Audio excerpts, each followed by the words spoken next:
സഞ്ജീവിനെയും കൂട്ടി എസ് ഐയും സംഘവും സ്റ്റേഷനിലേക്ക് യാത്ര തിരിച്ചു. യാത്രക്കിടയിൽ സഞ്ജീവിനോട് എസ് ഐ, താൻ എന്തിനാ ഇങ്ങോട്ട് വന്നേ? സഞ്ജീവ്, സർ, ഞാനൊരു കഥാകൃത്താണ്. ഇപ്പോൾ പുതിയ ഒരു സബ്ജക്റ്റ് ചെയ്യാൻ അവസരം കിട്ടി. അതൊരു ഹൊറർ തീമാണ്. നഗരത്തിലെ ആ അന്തരീക്ഷത്തിൽ അങ്ങനെ ഒരു തീമിനെ കുറിച്ച് എഴുതിയാൽ ശരിയാകില്ല. അതുകൊണ്ടാണ് ഇങ്ങനെയൊരു സ്ഥലം തിരഞ്ഞെടുത്തത്. എസ് ഐ, നല്ല ബെസ്റ്റ് സെലക്ഷൻ. ഇവിടെ ഉള്ളവർക്ക് തന്നെ ജീവന്റെ കാര്യത്തിൽ യാതൊരു ഉറപ്പുമില്ല.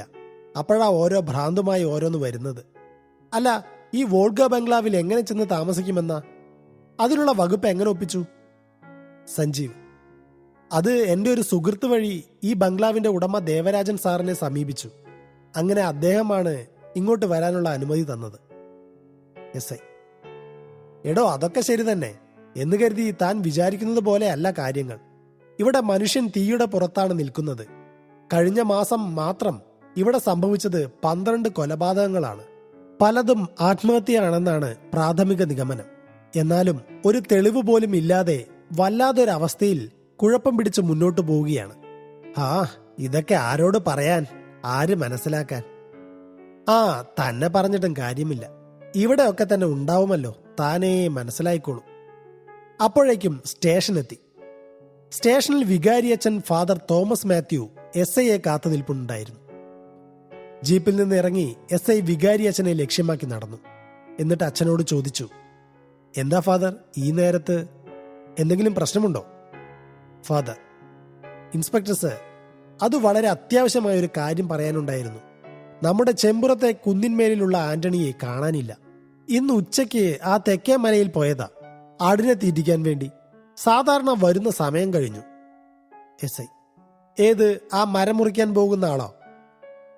ഫാദർ, അതെ സർ. എസ് ഐ, ഓ, അയാൾ എവിടെ പോകാൻ, വല്ല മരത്തിന്റെ മുകളിലും ഇരുന്ന് ഉറങ്ങുമായിരിക്കും. ഒന്നാമതേ അയാൾ നല്ല വീശാണ്. ഈ ഇടയ്ക്കും കൂടെ മദ്യപിച്ച് നടന്നതിന് ഞാനൊന്ന് പിടിച്ച് വിരട്ടി വിട്ടതാ. വലിയ കാര്യമൊന്നുമില്ല. ഫാദർ, അല്ല സർ, അയാൾ മദ്യപിക്കും, ശരിയാണ്. പക്ഷെ അങ്ങനെ ചെയ്താൽ ലഹരി തലയ്ക്ക് പിടിച്ച് മിക്കപ്പോഴും പള്ളിയിൽ എന്നെ കാണാൻ വേണ്ടി വരും. ഇന്ന് അവന്റെ ഭാര്യ ദേ ഈ ആനി വന്ന് കാര്യം പറഞ്ഞപ്പോഴാ ഞാനിത് അറിയുന്നത്. 2 ദിവസം മുൻപ് ഇവർ വെള്ളാണിപ്പാറയിൽ പോയിരുന്നു. അതിനുശേഷം നമ്മൾ ധനികരായി മാറാൻ പോകുന്നുവെന്നും ഒന്നും പേടിക്കണ്ട, എല്ലാം ഉടനെ ശരിയാകുമെന്നൊക്കെ പറഞ്ഞിരുന്നു. എസ് ഐ, ഫാദർ എന്താ ഉദ്ദേശിക്കുന്നത്? ഫാദർ, സർ, അവൻ അവിടെ നിന്ന് എന്തോ കിട്ടിയിട്ടുണ്ട്. പക്ഷേ അവൻ ആരെയും പറ്റിക്കുന്ന കൂട്ടത്തിലൊന്നുമല്ല, പാവമാണ്. പക്ഷേ അവൻ ഇപ്പോൾ എവിടെയാണെന്ന് പോലും അറിയില്ല. ഞങ്ങൾക്ക് നിങ്ങളല്ലാതെ വേറെ ഒരു ആശ്രയവുമില്ല. ഇനിയൊരു അപകടം കൂടി കാണാനുള്ള മാനസികാവസ്ഥ ഇല്ല ഞങ്ങൾക്ക്. അയാൾക്ക് എന്തെങ്കിലും സംഭവിച്ചാൽ ഇവർക്കാണേൽ 2 പെൺമക്കളാണ്. എസ് ഐ, എന്റെ പൊന്നച്ചോ, ഇവിടെ ഒന്നാമതേ മനുഷ്യൻ നേരെ ചൊവ്വേ ഉറങ്ങിയിട്ട് 1.5 മാസമായി. എന്നും കൊല്ലും കൊലയും, മടുത്തു ഈ ജോലി തന്നെ. എന്തായാലും ഞങ്ങൾ രാവിലെ ഒന്ന് അന്വേഷിച്ചു നോക്കട്ടെ. ഒരു നല്ല വിവരം നിങ്ങൾക്ക് വേണ്ടി എത്തിക്കാൻ ഞങ്ങൾ കഴിവതും പരിശ്രമിക്കാം. ഫാദർ, നന്ദി ഇൻസ്പെക്ടർ. എസ് ഐ, ശരി അച്ചോ എന്ന് പറഞ്ഞ് കൈകൂപ്പി നിന്നു. എസ് ഐ തിരികെ വന്നപ്പോൾ കോൺസ്റ്റബിൾമാരായ സുഗുണനോടും രവിയോടുമായി പറഞ്ഞു, ദേ പുതിയ ഒരു വള്ളിക്കെട്ട് കേസ് കൂടെ വന്നിട്ടുണ്ട്. കോൺസ്റ്റബിൾ രവി, എന്താ സാറേ, എന്തു പറ്റി? എസ് ഐ, ഇനി എന്ത് പറ്റാൻ, ദേ അടുത്ത ആളിനെ കാണാനില്ലെന്ന്. ഇനി എന്താകുമോ ആവോ. ഇതെല്ലാം നോക്കി ശ്രദ്ധിച്ചുകൊണ്ട് സഞ്ജീവ് അപ്പുറത്തായി നിൽക്കുന്നുണ്ടായിരുന്നു.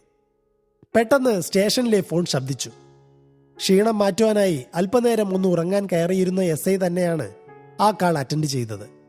ഒരു 2 മിനിറ്റ് സംസാരം. പൊടുന്നനെ എസ് ഐ കാൾ കട്ടാക്കിയിട്ട് പുറത്തേക്കിറങ്ങി ഓടി വന്നു. എസ് ഐ, എടാ സുഗുണ, രവി, ഒന്ന് വേഗം വാടോ, അടുത്ത പണിക്കുള്ള വകുപ്പായി. വേഗം വണ്ടി ഇറക്കിക്കേ.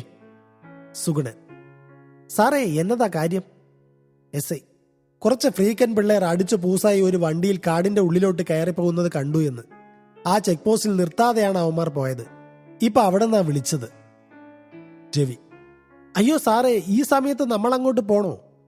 ദേ രാത്രി ഈ നേരത്താണ് വന്യമൃഗങ്ങൾ ഒത്തിരി ആ ഭാഗത്തായി ഇറങ്ങുന്നത്, പ്രത്യേകിച്ച് ആനയും പുലിയും ഒക്കെ. എസ് ഐ, എന്ന് വെച്ച് പോകാതിരിക്കാൻ പറ്റുമോ? പോയില്ലെങ്കിൽ നാളെ ഇനി അതുങ്ങളെ ശവത്തിന് കാവൽ നിൽക്കേണ്ട ഗതിയാകും. എന്തായാലും അത് പോലീസിന്റെ തലയിലാണല്ലോ. നമ്മുടെ ഈ ജനങ്ങളൊക്കെ ഇനി എന്നാണാവോ ഒന്ന് നമ്മളുമായൊക്കെ സഹകരിച്ചു പോകുന്നത്? അരക്കുപ്പി കള്ളും മുറിബീടി കഞ്ചാവും അടിച്ച് സാഹസികത കാണിക്കാൻ കുറെ പിള്ളേരും. ആ അതെന്തോ ആകട്ടെ, ഡോ താൻ വണ്ടിയെടുക്ക്. ഇതെല്ലാം കണ്ടുകൊണ്ട് നിന്ന സഞ്ജീവ് SI സാറിനോടായി പറഞ്ഞു, സാറേ, ഞാൻ കുറെ കാലം ഈ വൈൽഡ് ലൈഫ് ഫോട്ടോഗ്രാഫി എന്നൊക്കെ പറഞ്ഞ് നടന്നതാ. SI: അതിന് ഞങ്ങളെന്ത് വേണം?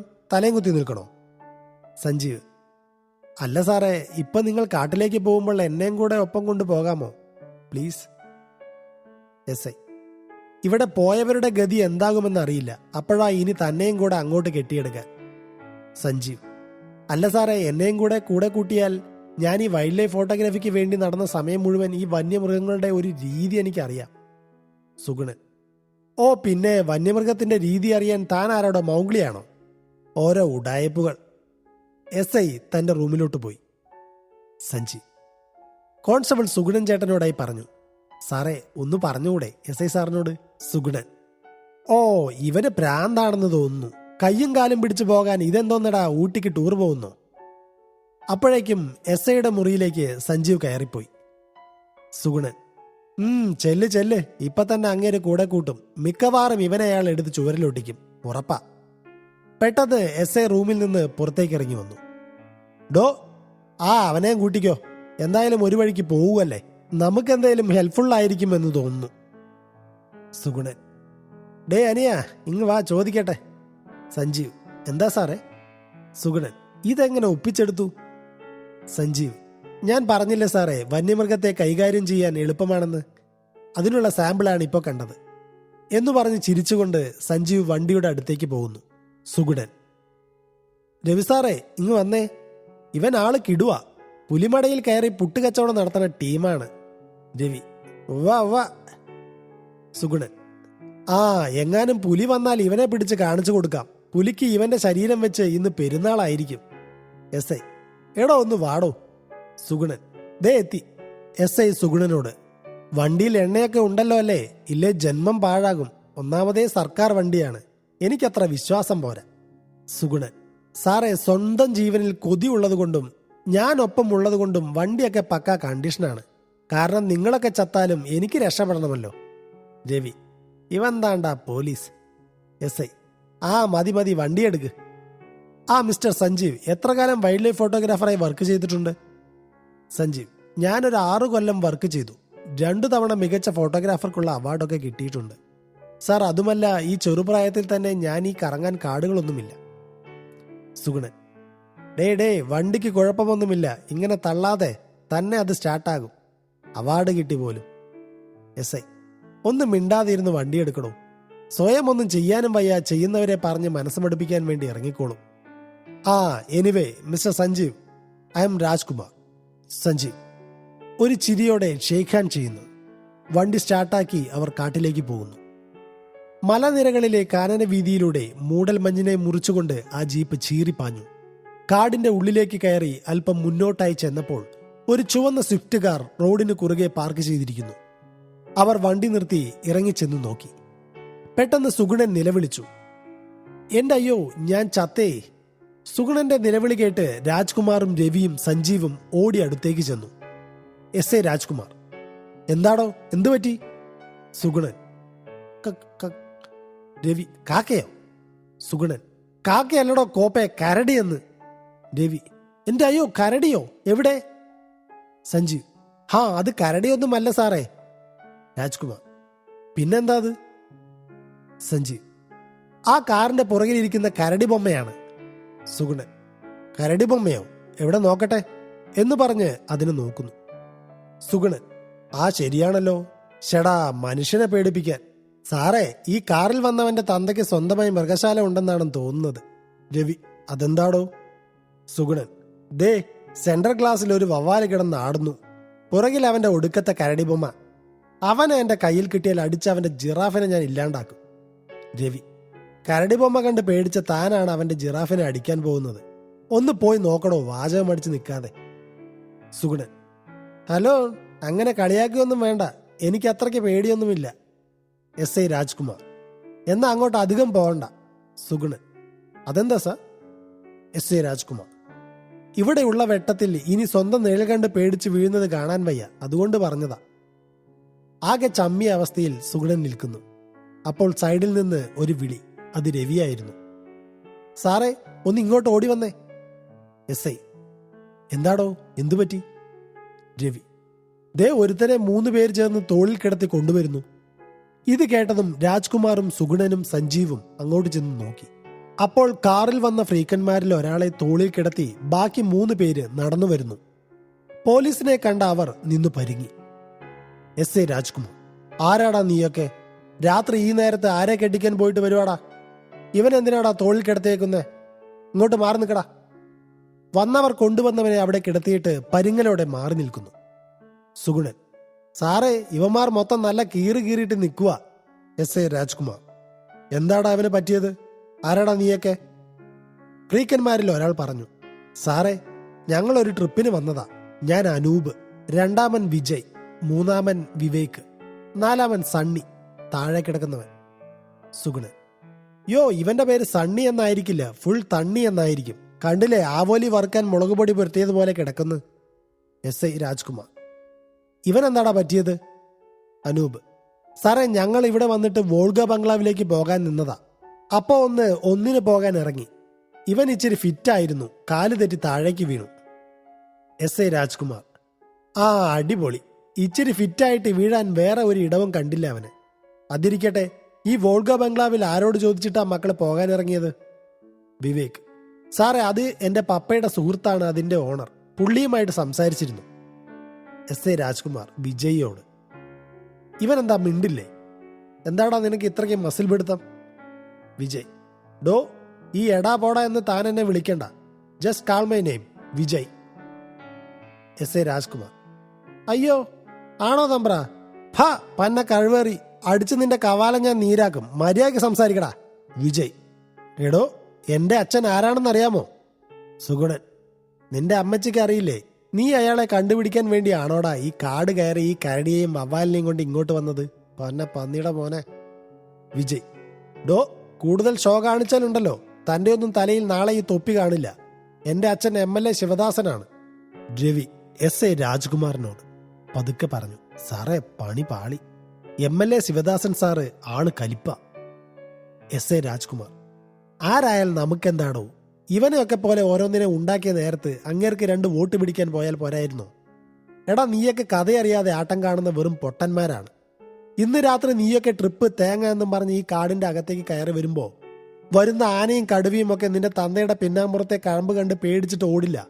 വലിച്ചു കീറി എറിഞ്ഞിട്ട് കൈ വേറെ കാല് വേറെയായി കിടക്കുമ്പോ ഞങ്ങളെ കാണൂ വന്ന് നിന്റെയൊക്കെ വീട്ടുകാരുടെ കരച്ചിൽ കണ്ടു നിൽക്കാൻ. എല്ലാത്തിനും തൂക്കി വണ്ടിയിലിടണോ? ഇനി നാളെ ആരാണെന്ന് വെച്ചാൽ വന്ന് എന്നെ കണ്ടിട്ട് വിട്ടാൽ മതി. സുഗുണ, താൻ ആ കാർ എടുക്ക്. ഈ തണ്ണി വണ്ടികളെ പിടിച്ച് ജീപ്പിൽ കയറ്റടോ, നോക്കി നിൽക്കാതെ. അങ്ങനെ എല്ലാറ്റിനെയും പിടിച്ച് ജീപ്പിൽ കയറ്റി 2 വണ്ടിയുമായി അവർ നേരെ സ്റ്റേഷനിലേക്ക് തിരിച്ചു പോകാൻ ഒരുങ്ങി. അപ്പോൾ അവർ വന്ന ഭാഗത്തേക്ക് നോക്കി നിന്ന സഞ്ജീവ് എന്തോ ഒരു ജീവിയെ പോലെ തോന്നിക്കുന്ന ഒരു നിഴൽ കണ്ടു. അപ്പോൾ രാജ്കുമാർ വിളിച്ചു. ഡോ. സഞ്ജീവ്. ആ സർ. രാജ്കുമാർ. താൻ വരുന്നില്ലേ? ദേ വരുന്നു സാർ. ഇതും പറഞ്ഞിട്ട് വീണ്ടും അങ്ങോട്ട് നോക്കിയപ്പോൾ അവിടെ ഒരു ഇല അനക്കം മാത്രം ബാക്കിയുണ്ടായിരുന്നു. സഞ്ജീവിന്റെ ഉൾമനസ്സിൽ ചിന്തകൾ ഉണർന്നു. താൻ എന്താണ് അവിടെ കണ്ടത്? ഇനി എന്റെ തോന്നലാണോ അത്? മനസ്സില്ലാ മനസ്സോടെ ആരോടും ഒന്നും പറയാതെ സഞ്ജീവ് പതിയെ ജീപ്പിൽ കയറി. വണ്ടികൾ 2 സ്റ്റാർട്ടാക്കി നേരെ സ്റ്റേഷനിലേക്ക് തിരിച്ചുപോയി. അപ്പോഴും ഇരുട്ടിന്റെ മറവിൽ ഒരു രാക്ഷസിയെ പോലെ ചിരിച്ചുകൊണ്ട് ആ കാട് അവരെ നോക്കി നിന്നു. നിഗൂഢതകൾ അടങ്ങിയ ആ വഴി സഞ്ജീവിന്റെ മനസ്സിലെ പുസ്തകത്തിൽ എന്തിനൊന്നോ പോലെ രേഖപ്പെടുത്തി വെച്ചു. സൂര്യകിരണങ്ങൾ കണ്ണിൽ തട്ടി തടഞ്ഞപ്പോഴാണ് സഞ്ജീവ് ഉണർന്നത്. ഇന്നലത്തെ യാത്രാക്ഷീണം ഒന്ന് മാറ്റാനോ കുളിക്കാനോ പോലും കഴിഞ്ഞിട്ടില്ല. കണ്ണു തുറന്ന സഞ്ജീവ് ചുറ്റും നോക്കി. എസ് ഐ രാജ്കുമാർ അവിടെ എങ്ങുമില്ല. സുഗുണൻ സാറും രവി സാറും ഇരുന്ന് ചായ കുടിക്കുക കണ്ട രവി. എടോ സുഗുണ, പണി പാളി കേട്ടോ. ദേ MLA ശിവദാസൻ സാർ വരുന്നു. ഇന്നിവിടെ എന്തേലുമൊക്കെ നടക്കും. സുഗുണൻ. ശരിയാ ശരിയാ. MLA. SI സാറുണ്ടോ അകത്ത്? സുഗുണൻ. ഇല്ല, പുള്ളി വരുന്നതേ ഉള്ളൂ സാർ. MLA. ഇന്നലെ എന്റെ മകനെ ഇവിടെ പിടിച്ചുകൊണ്ടുവന്നു എന്നറിഞ്ഞു. രവി. സാറേ, അത് ആളുമാറി ചെയ്തു പോയതാ. MLA. അവനെവിടെയാ? സുഗുണൻ. അവർ അകത്തുണ്ട്. സാർ വന്ന് ഇരുന്നാട്ടെ. രാജ്കുമാർ: സാറേ, സാറിന്റെ മകനും കൂട്ടുകാരും മദ്യപിച്ച് ബോധമില്ലാതെ ആ വോൾഗ ബംഗ്ലാവിലേക്ക് പോകാനായി കാട്ടിലേക്ക് പോകുന്ന വഴിയിൽ കയറി. അവർ ചെക്ക് പോസ്റ്റിൽ പോലും കൈ കാണിച്ചിട്ട് വണ്ടി നിർത്തിയില്ല.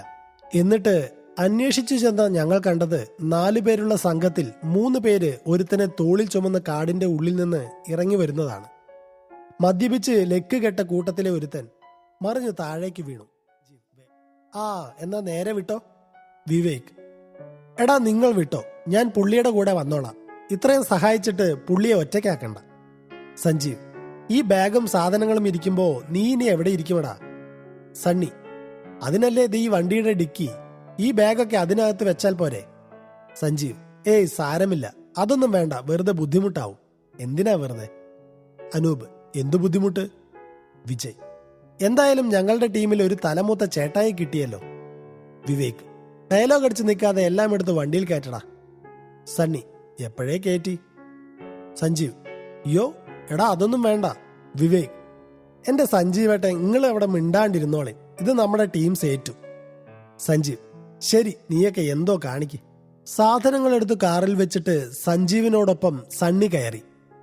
എല്ലാവരും കൂടെ ഒരുമിച്ച് തിരിച്ച് വോൾഗാവില്ലിയിലേക്ക് ആ കാടിന്റെ ഒരു വളവ് കഴിഞ്ഞു അവർ പോയതും അവർ നിന്ന സ്ഥലത്ത് വച്ചിരുന്ന വഴികാട്ടി ബോർഡിൽ ഒരു മിന്നൽ വന്നടിച്ച് അത് കത്തുന്നു. ദുരൂഹതയും മരണവും പതിയിരിക്കുന്ന ആ പ്രേതക്കോട്ടയിലേക്ക് ഒന്നും അറിയാതെ അവർ യാത്രയായി.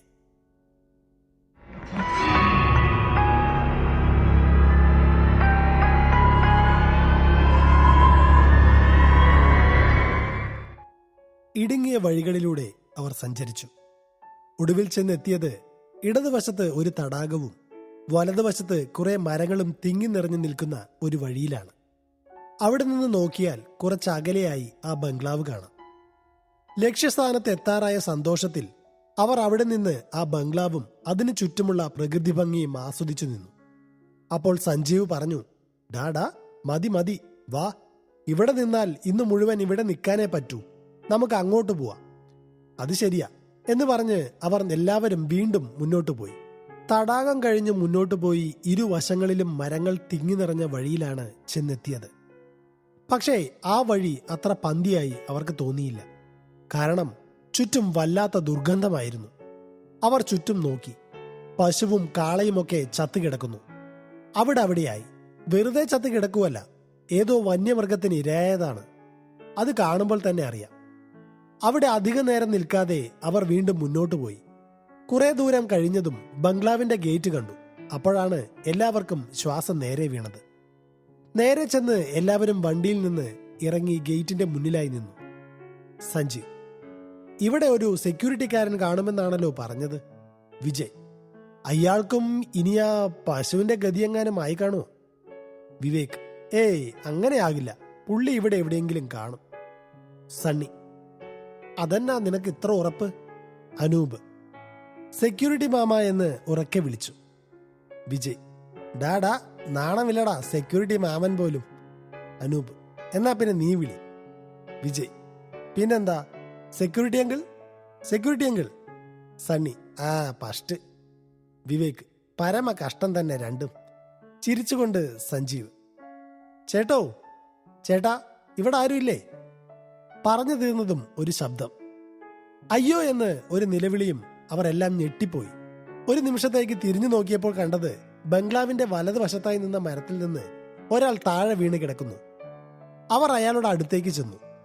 അപ്പോൾ അയാൾ: ഞാനാ ഇതിന്റെ നോക്കി നടത്തിപ്പുകാരൻ. സണ്ണി: നോക്കിയിട്ട് നടന്നപ്പോ വീണതാണോ ചേട്ടാ? വിവേക്: അതിന് ചേട്ടൻ എന്നാത്തിനാ ഇതിന്റെ മണ്ടയിൽ കയറി ഇരുന്നത്? ഉറങ്ങി വീണതാണോ? അയാൾ: ഞാൻ മാത്തച്ഛൻ, മത്തായച്ചൻ എന്ന് വിളിക്കും. ഇരുന്നുറങ്ങിയതല്ല കുഞ്ഞെ, നിങ്ങൾ ഇന്നലെ വരുമെന്ന് പറഞ്ഞിരുന്നു, കണ്ടില്ല. അവസാനം നിങ്ങളെ കാത്തുനിന്ന് കാണാതെ ആയപ്പോൾ വേറെ ഒരു സാർ കൂടി വരുമെന്ന് പറഞ്ഞ് വഴി അറിയാതെ ബുദ്ധിമുട്ടുണ്ടാവേണ്ട എന്ന് കരുതി ഞാൻ നിങ്ങളെ വിളിക്കാൻ വേണ്ടി വന്നു. ആരും വരാതെ ആയപ്പോൾ ഞാൻ തിരികെ വന്നു. നേരം അപ്പോഴേക്കും ഇരുട്ടി. വന്ന വഴി പുറകിൽ കൂടി എന്തോ വരുന്ന പോലെ തോന്നി. ഇന്നലെ ഈ പരിസരത്തൊക്കെ ചെന്നായ ശല്യം കുറച്ച് കൂടുതലായിരുന്നു. കണ്ടില്ലേ വന്ന വഴി ഓരോന്നിനെ കൊന്നിട്ടേക്കുന്നത്. അങ്ങനെ പേടിച്ചിട്ട് ഈ മരത്തിന്റെ മുകളിൽ കയറി ഇരുന്നതാ, ആരേലും വന്നിട്ട് ഇറങ്ങാമെന്ന് കരുതി. സ്വന്തം ജീവനിൽ കൊതിയുണ്ടേ എനിക്ക്. സഞ്ജീവ്: ആ ബെസ്റ്റ് ചേട്ടൻ. വാ എഴുന്നേൽക്ക്, എന്നിട്ട് ഞങ്ങൾക്കുള്ള മുറിയൊക്കെ ഒന്ന് കാണിച്ചതാ. സണ്ണി: ആ അത് ന്യായം. അനൂപ്: പിടിക്കണോ ചേട്ടാ? മാത്തച്ഛൻ: ഓ വേണ്ട കുഞ്ഞെ, എല്ലാവരും വാ, മുറികളൊക്കെ കാണിച്ചു തരാം എന്നും പറഞ്ഞ് ഗേറ്റ് തുറന്നിട്ട് അകത്തേക്ക് കയറി. വിവേക്: അല്ല ചേട്ടാ, ഇവിടെ ഈ വന്യമൃഗമൊന്നും ഇതിന്റെ അകത്തേക്ക് കയറി വരില്ലേ? വിജയ്: പിന്നെ വന്യമൃഗം ബംഗ്ലാവിൽ താമസിക്കാൻ വേണ്ടി അലയുവല്ലേ? സണ്ണി: അത് ന്യായം. അനൂപ്: എന്ത് ന്യായം? കുറെ നേരമായല്ലോ ഒരു ന്യായക്കാരൻ. സഞ്ജീവ്: ആ മതി മതി, വാ. സണ്ണി: അതും ന്യായം. വിജയ്: ഒന്ന് മിണ്ടാണ്ടിരിക്കടാ, മനുഷ്യന് ഒന്നാമതേ വയ്യ. മാത്തച്ഛൻ: പൊന്നു കുഞ്ഞെ, സന്ധ്യാസമയം മുതൽ ഇവിടെ ഗേറ്റിൽ വരെ കരണ്ട് പിടിപ്പിച്ചിട്ടേക്കും. ചെന്നായ മാത്രമല്ല, ആനയും കടുവയും ഒക്കെ ഉണ്ട് ഈ കാടിന്റെ അകത്ത്. മിക്കപ്പോഴും രാത്രിയിലാണ് എല്ലാം ഈ പരിസരത്ത് വരുന്നത്.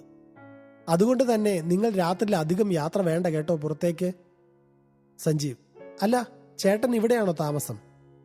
മാത്തച്ഛൻ: അയ്യോ, എന്റെ വീട് കുറച്ച് ദൂരെയാണ്. പിന്നെ ആരേലും അതിഥി വരുന്ന സമയം ഇങ്ങോട്ട് വന്ന് എല്ലാം ശരിയാക്കിയിടും. അല്ലാതെ എല്ലാ ആഴ്ചയിലും 2 ദിവസം ഞാനും എൻ്റെ അനിയൻ തൊമ്മിയും അവന്റെ കൂട്ടുകാരും കൂടെ ഇവിടെ വന്ന് എല്ലാം ഒന്ന് വൃത്തിയാക്കിയിടും. അവർ നേരെ ബംഗ്ലാവിന്റെ മുന്നിലെത്തി. സഞ്ജീവ് മനസ്സിലോർത്തു, അസലൊരു പ്രേതക്കോട്ട പോലെയുണ്ട്. ചുറ്റും കാടും അതിനൊത്ത നടുക്ക് ഇരുട്ട് മൂടി കിടക്കുന്ന പോലെ ഒരു ബംഗ്ലാവും. നല്ല പഴക്കമുണ്ട് അത് കാണാൻ തന്നെ. എന്നാലും ഒറ്റ നോട്ടത്തിൽ ആര് നോക്കിയാലും ഒന്ന് പേടിച്ചു പോകും. എന്തൊക്കെയോ ദുരൂഹതയുള്ള പോലെ ഒരു തോന്നൽ. ആ എന്തോ ആയിക്കോട്ടെ, ദൈവം തന്ന ജീവിതത്തിൽ ഓർത്തു വയ്ക്കാൻ പിൽക്കാലത്ത് ഒരു ഓർമ്മ, അതുമാത്രം പ്രതീക്ഷിക്കുന്നു.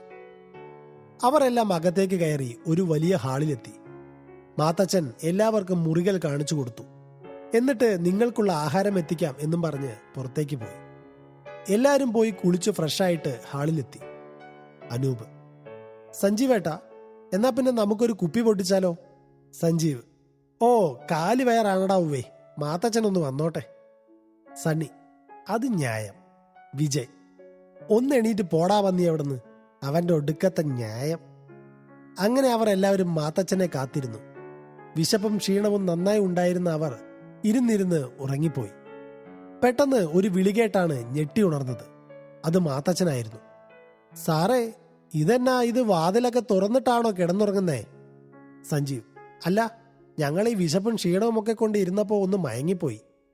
മാത്തച്ഛൻ: ആ കൊള്ളാം, ഇങ്ങനെ ഇനി ചെയ്യരുത് കേട്ടോ. കാരണം ചെയ്താൽ ഇവിടെ പുറത്തുള്ള മൃഗങ്ങൾക്ക് നിങ്ങൾ വിശപ്പകറ്റാൻ ഉപകരിക്കും എന്നും പറഞ്ഞ് ചിരിച്ചുകൊണ്ട് ആഹാര സാധനങ്ങൾ അവിടെ വെച്ചു. എല്ലാവരും ഒരുമിച്ചിരുന്ന് ആഹാരമെല്ലാം പാത്രങ്ങളിൽ എടുത്തു വെച്ചു. അപ്പോൾ സഞ്ജീവ് ചോദിച്ചു, ഇതിൽ ആരൊക്കെ പ്രാർത്ഥിക്കും ആഹാരം കഴിക്കും മുന്നേ? അനൂപ്: എല്ലാരും പ്രാർത്ഥിക്കാറുണ്ട് അല്ലടാ എന്ന് പറഞ്ഞിട്ട് വിജയെയും വിവേകിനെയും നോക്കി. അപ്പോഴുണ്ട് കറുമുറ ശബ്ദം. എല്ലാവരും നോക്കിയപ്പോൾ സണ്ണി ഒരു പൊറോട്ട പകുതി അകത്താക്കി. എന്നിട്ട് എല്ലാവരെയും നോക്കി ഒരു ചമ്മിയ ചിരി. സഞ്ജീവ്: ആ പോട്ടെ, അവൻ കഴിക്കട്ടെ, വിശന്നിട്ടായിരിക്കും പാവം എന്നും പറഞ്ഞ് ഒരു നിമിഷം കണ്ണടച്ച് പ്രാർത്ഥിക്കുന്നു.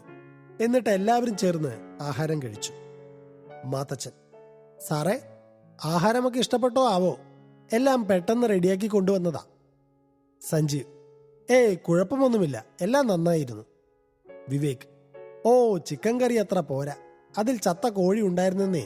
അനൂപ്: അയ്യടാ, നല്ല ബെസ്റ്റ് ചളു. മത്തായിച്ച, ഇവന്മാർ പറയുന്നത് കാര്യമാക്കണ്ട. മത്തായിച്ചൻ: ഓ കുഞ്ഞേ, എന്താവശ്യമുണ്ടെങ്കിലും പറയാൻ മടിക്കണ്ട. എന്നാ നിങ്ങൾ എല്ലാരും വിശ്രമിക്ക്, ഞാനങ്ങോട്ട് ഇറങ്ങുക. സന്ധ്യ ആകുമ്പോഴേക്കും നിങ്ങൾക്കുള്ള അത്താഴവും കൊണ്ടിങ്ങ് എത്തിയേക്കാം. അല്ല, രാത്രിയിൽ എന്താ വേണ്ടത് കഴിക്കാൻ? വിജയ്: ചപ്പാത്തി മതിയാകും ചേട്ടാ. സഞ്ജീവ്: എനിക്ക് മതി ചായ. അനൂപ്: ചപ്പാത്തിയും കറി വല്ല വെജിറ്റബിൾ ആയാലും മതി. സണ്ണി: അയ്യടാ, വെജിറ്റബിൾ? അതേ ചേട്ടോ, ഈ കാട്ടുമുക്കിൽ വന്ന് കിടന്ന് എനിക്ക് കാലിയാകാൻ വയ്യ. ചിക്കൻ എന്തായാലും വേണം. വിവേക്: അയ്യടാ, ഡെയിലി ഹോസ്റ്റലിൽ സാമ്പാർ കലത്തിൽ കൈയിട്ട് വാരി നടന്നവനാ. അവന് ചിക്കൻ ഉണ്ടെങ്കിലേ ഇറങ്ങൂ. പോടാ അവിടെന്ന്. ഇതിനൊക്കെയുള്ള സാമ്പത്തികമുണ്ടോ കയ്യിൽ? വിജയ്: ഏയ് ചുമ്മാ ഇരിക്കടാ. മാത്തച്ഛൻ: മക്കളെ, നിങ്ങൾ അതോർത്ത് ബേജാറാകണ്ട, കാശൊക്കെ ശിവദാസൻ മുതലാളി എത്തിക്കും. സഞ്ജീവ്: ചേട്ടോ, അവരുടെ സാമ്പത്തികം ശിവദാസൻ സാർ എത്തിക്കും. എന്റെ കാര്യം എങ്ങനാ? വിജയ്: അതെന്നതാ ചേട്ടായി അങ്ങനെ ഒരു കാര്യം? നിങ്ങളെ ഞങ്ങൾക്ക് വഴിയിൽ വെച്ച് കിട്ടിയതാണെങ്കിലും ഇപ്പൊ ഈ കൂട്ടത്തിൽ തലമൂത്ത ആള് നിങ്ങളാ. അതുകൊണ്ട് അതൊന്നും ഓർക്കുകയേ വേണ്ട. സഞ്ജീവ്: എന്നാലും. വിജയ്: ഒരു എന്നാലുമില്ല, അതൊക്കെ ഞങ്ങൾ നോക്കിക്കോളാം. സണ്ണി: മതി, ഞാൻ നിർത്തി ഇറങ്ങുക. ഇവിടുന്ന് നിസ്സാരം ചിക്കൻ കറിയുടെ കണക്ക് പറഞ്ഞവരുടെ കൂടെ ഞാനിനി നിൽക്കില്ല. അനൂപ്: എന്നാ തമ്പുരൻ ഇറങ്ങിപ്പോയാലും? സണ്ണി: പോകുമെടാ, ഞാൻ പോകും. നീ എന്നാ എന്നെ വിരട്ടുവാണോ? വിവേക്: എന്നാ സംസാരിച്ച് നിൽക്കാതെ അങ്ങ് ചെല്ല്. സണ്ണി: ഇത് ഇന്ന് വൈകുന്നേരം ആയിപ്പോയി, അതുകൊണ്ട് ഞാൻ നാളെ പോകുന്നുള്ളൂ. എല്ലാവരും പൊട്ടിച്ചിരിക്കുന്നു. വിജയ്: മത്തായിച്ച, അവൻ ഇച്ചിരി ക്രാക്കാണ്. മത്താച്ചൻ പോയിട്ട് വാ. മത്തായിച്ചൻ: ശരി കുഞ്ഞെ, എന്തായാലും വൈകിട്ട് വരുമ്പോൾ ചപ്പാത്തിയും ചിക്കനും കുറുമക്കറിയും കൊണ്ടുവരാം. സണ്ണി: അന്ത ഭയം ഇരിക്കണം, തൽക്കാലം വിട്ടിരിക്കുന്നു. പക്ഷെ വൈകുന്നേരം വരെ ഐ എം വെയിറ്റിംഗ്. അനൂപ്: അയ്യാ, ഓസിന് ചാപ്പാടടിക്കാൻ വരെ പഞ്ച് ഡയലോഗ്. അങ്ങനെ മത്തായച്ചൻ പോകുന്നു. ഡോറൊക്കെ അടച്ചിട്ട് എല്ലാവരും ഹാളിൽ ഒത്തുകൂടി. എന്നിട്ട് സഞ്ജീവ്: എന്താ ഇനി പ്ലാൻ? വിജയ്: ഒന്നുമില്ല ചേട്ടായി, ഇവിടെയൊക്കെ ഒന്ന് ചുറ്റി നടന്ന് കാണണം. പിന്നെ മനസ്സിലെ വിഷമമൊക്കെ ഒന്ന് തീർക്കണം. ഇത് പറഞ്ഞപ്പോ വിവേക് വിജയെ ഒന്ന് സൂക്ഷിച്ചു നോക്കി. അനൂപ്: ജീവിതം ഒന്നല്ലേ ഉള്ളൂ ചേട്ടാ. ലഹരിയായിട്ട് മദ്യമുണ്ട്, അത് മാത്രം മതി. അതും ഞങ്ങളെല്ലാം ഒരുമിച്ച് കൂടുമ്പോഴേ ഉണ്ടാവാറുള്ളൂ. അതുകൊണ്ട് അല്പം മദ്യം, പിന്നെ പ്രകൃതി ഭംഗി ആസ്വദിക്കണം, അത്രയുള്ളൂ. വിവേക്: എനിക്ക് പിന്നെ അങ്ങനൊന്നുമില്ല. കൂട്ടുകാരുടെ സന്തോഷം എന്റെ സന്തോഷം. വിജയ്: അല്ല, എന്താ ചേട്ടായിയുടെ പ്ലാൻ? സഞ്ജീവ്: ഞാനൊരു കഥ എഴുതുന്നുണ്ട്, ഒരു വാലും തുമ്പും ഇല്ലാത്ത കഥ. സണ്ണി: ഹായ്, എന്ത് കഥയാ? കൊച്ചു കള്ളൻ, പീസ് കഥയാണ്. സഞ്ജീവ്: പീസ് കഥയല്ല മോനെ, ഇത് അല്പം ഫ്യൂസ് ഊരുന്ന തരത്തിലുള്ള കഥയാണ്. സണ്ണി: അയ്യേ, വെറുതെ കൊതിപ്പിച്ചു. അനൂപ്: ശരിക്കും ഏത് തരത്തിലുള്ള കഥയാ? സഞ്ജീവ്: ഒരു ക്രൈം ത്രില്ലറാണ്. ഒരു സൈക്കോളജിക്കൽ പരമായ കൊലയാളി കൊന്നതിന് ശേഷം ഒരു തെളിവും ബാക്കി വെക്കാറില്ല. എന്തിനധികം ബോഡി പോലും ചിലപ്പോൾ കിട്ടിയെന്ന് വരില്ല.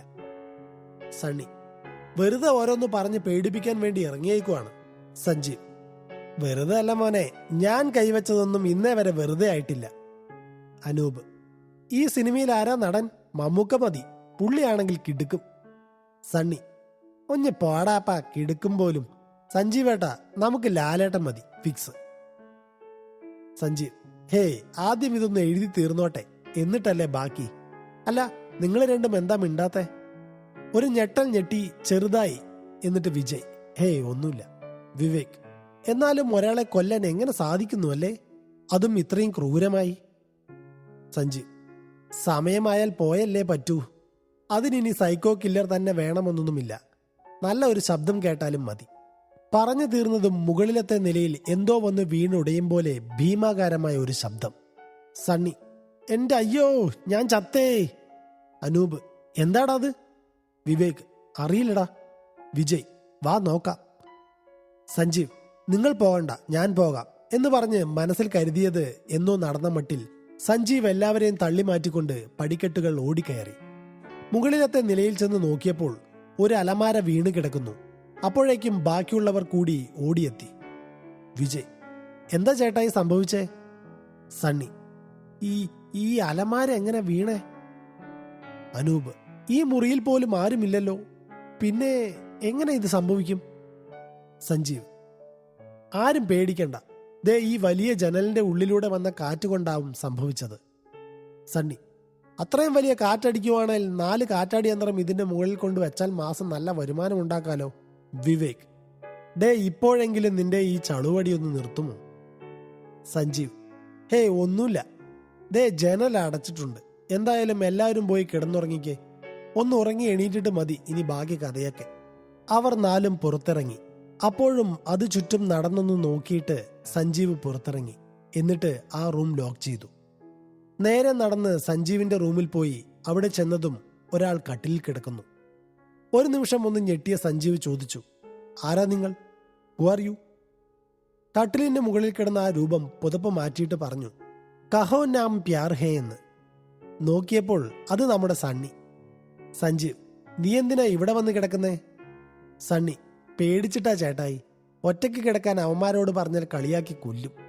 സഞ്ജീവ് ഒന്ന് ചിരിച്ചിട്ട്: സാരമില്ല, ഞാനായിട്ട് ആരോടും ഒന്നും പറയില്ല, പോരെ? സണ്ണി: ആ, അത് ന്യായം. സഞ്ജീവ് ഒന്ന് പൊട്ടിച്ചിരിച്ചുകൊണ്ട് കട്ടിലിരിക്കുന്നു. എന്നിട്ട് ഒരു വശത്തായി കിടന്നു. സഞ്ജീവ്: അല്ല മോനെ സണ്ണി, ശരിക്കും നിങ്ങളൊക്കെ ആരാ? എന്തിനാ കുറ്റിയും പറിച്ച് ഇങ്ങോട്ട് വന്നത്? സണ്ണി: അതൊക്കെ ഒരു വലിയ കഥയാണ് ഭായി, പറയാൻ നിന്നാൽ ഒത്തിരി ഉണ്ട്. സഞ്ജീവ്: നീ പറയേ, കേൾക്കാം. അങ്ങനെ സണ്ണി കഥ പറയാൻ തുടങ്ങുന്നു. സണ്ണി: ഒരു 5 കൊല്ലം പുറകോട്ട് പോകണം ചേട്ടായി. അന്ന് കോളേജിൽ വെച്ച് ഞങ്ങൾക്ക് കിട്ടിയ അനുഗ്രഹമാണ് ഞങ്ങൾ 4 പേരുടെയും ഫ്രണ്ട്ഷിപ്പ്. ഒരിക്കലും മറക്കാൻ കഴിയില്ല ആ കാലം. അപ്പോൾ സണ്ണിയുടെ വലതുവശത്ത് നിന്ന് സഞ്ജീവിന്റെ വക കൂർക്കം വലി. സണ്ണി: അയ്യേ, നല്ല ആളോടാ ഞാൻ കഥ പറയാൻ തുടങ്ങിയത്. ദേ കിടക്കുന്നു പെയിന്റ് പാട്ടയിൽ വീണ കരടിയെ പോലെ. ആ, എന്തായാലും ഇനി ഞാനായിട്ട് ഉറങ്ങിയില്ല എന്ന് വേണ്ട. അങ്ങനെ ഞാനും ഉറങ്ങി. നിദ്രയുടെ കാഠിന്യത്തിൽ പോലും സഞ്ജീവിന്റെ മനസ്സ് അലകടലിനപ്പുറം സഞ്ചരിക്കുന്ന ഒരു ഫീൽ. കണ്ണുകൾ ഉറങ്ങുന്നുണ്ട്, പക്ഷേ മനസ്സുറങ്ങുന്നില്ല. എവിടെ നിന്നോ ഒരു കൊച്ചു കുട്ടിയുടെ കരച്ചിൽ കേട്ടു. ആ ബംഗ്ലാവിന്റെ മുറ്റത്ത് നിന്ന് സഞ്ജീവ് ഇറങ്ങി നടന്നു. എങ്ങോട്ടെന്നറിയാതെ ആ കരച്ചിലിന്റെ ഉറവിടം തേടി നടന്നു. കുറെ ദൂരം പിന്നിട്ടപ്പോൾ സഞ്ചരിച്ച വഴികളിലൊന്ന് തിരിഞ്ഞു നോക്കി. ബംഗ്ലാവ് ഒരു ചെറിയ പൊട്ടുകണക്കെ ദൂരെയാണ്. പക്ഷെ വീണ്ടും ആ കരച്ചിൽ കേട്ടു. എന്തായാലും അത് കണ്ടുപിടിച്ചിട്ട് തന്നെ കാര്യം. സഞ്ജീവ് മുന്നോട്ട് നടന്നു. കുറച്ചു ദൂരം പിന്നിട്ടപ്പോൾ ഒരു കുഴി പോലെയുള്ള സ്ഥലത്ത് നിറയെ കരിയില കിടക്കുന്ന വഴിയോട് ചേർന്ന് ഒരു ഗ്യാരേജ് കണ്ടു. കരച്ചിൽ അവിടെ നിന്നാണ് കേൾക്കുന്നത്. സഞ്ജീവ് ഇറങ്ങിച്ചെന്നു. പതിയെ ആ ഗാരേജിന്റെ വാതിൽ തുറന്ന് അകത്തേക്ക് കയറി. അവിടെ ഉപേക്ഷിച്ച നിലയിൽ ഒരു ജീപ്പ് കണ്ടു. മുഴുവനും വല പിടിച്ച് പൊടിയുമായിട്ട് കിടക്കുന്നു. വലതുവശത്തായി അടുക്കി വെച്ചിരുന്ന ടയറുകളുടെ മുകളിൽ ഒരു കുഞ്ഞു പാവ ഇരിക്കുന്നത് കണ്ടു. സഞ്ജീവ് അതിനെ കൈ കൊണ്ടെടുത്തതും കുഞ്ഞിന്റെ കരച്ചിൽ കാതടപ്പിക്കുന്ന രീതിയിലായി. ആ കരച്ചിൽ ഗാരേജിന്റെ അകത്തേക്ക് അടുത്തടുത്ത് വന്നു. പെട്ടെന്നൊരു അലർച്ചയോടെ ആ ഗാരേജിന്റെ വാതിൽ ചവിട്ടി പൊളിച്ചുകൊണ്ട് എന്തോ ഒരു സത്വം അകത്തേക്ക് സഞ്ജീവിന്റെ അടുത്തേക്ക് പാഞ്ഞടുത്തു. ഒരു നിലവിളിയോടെ സഞ്ജീവ് ഞെട്ടിത്തരിച്ചു ഉറക്കത്തിൽ നിന്ന് ഉണർന്നു. ആ ശബ്ദം കേട്ട് കൂടെ കിടന്നുറങ്ങിയ സണ്ണി കട്ടിൽ നിന്ന് ചക്ക വീഴും പോലെ താഴേക്ക് വീണു. റൂമിലേക്ക് ശബ്ദം കേട്ട് ഓടിയെത്തിയ അനൂപും വിവേക്കും വിജയും കണ്ടത് ഇരുന്ന് കിതയ്ക്കുന്ന സഞ്ജീവനെയാണ്. വിജയ്: ചേട്ടായി, എന്തുപറ്റി? സഞ്ജീവ്: ഒന്നുമില്ല, പരിചയമില്ലാത്ത സ്ഥലത്തു കൂടി വന്നതല്ലേ, ഓരോ ഓർമ്മകൾ മനസ്സിൽ സ്വപ്നമായിട്ട് കയറി വന്നു എന്ന് കിതച്ചുകൊണ്ട് സഞ്ജീവ് പറഞ്ഞു. വിവേക്: എടാ അനൂപേ, പോയി കുടിക്കാൻ ഇച്ചിരി വെള്ളം എടുത്തോണ്ട് വാ. അത് കേട്ടതും അനൂപ് ഓടിപ്പോയി. സണ്ണി: എന്നാലും മനുഷ്യനെ പേടിപ്പിച്ച് കളഞ്ഞല്ലോ ചേട്ടായി ഇങ്ങള്. വിജയ്: ആ, നീ എവിടെയാണോ കിടന്നത്? സണ്ണി: അത് ചേട്ടായിക്കൊരു ധൈര്യത്തിന്. പറഞ്ഞു തീർന്നതും വെള്ളമെടുക്കാൻ പോയ അനൂപിന്റെ നിലവിളിയാണ് അവർ കേട്ടത്.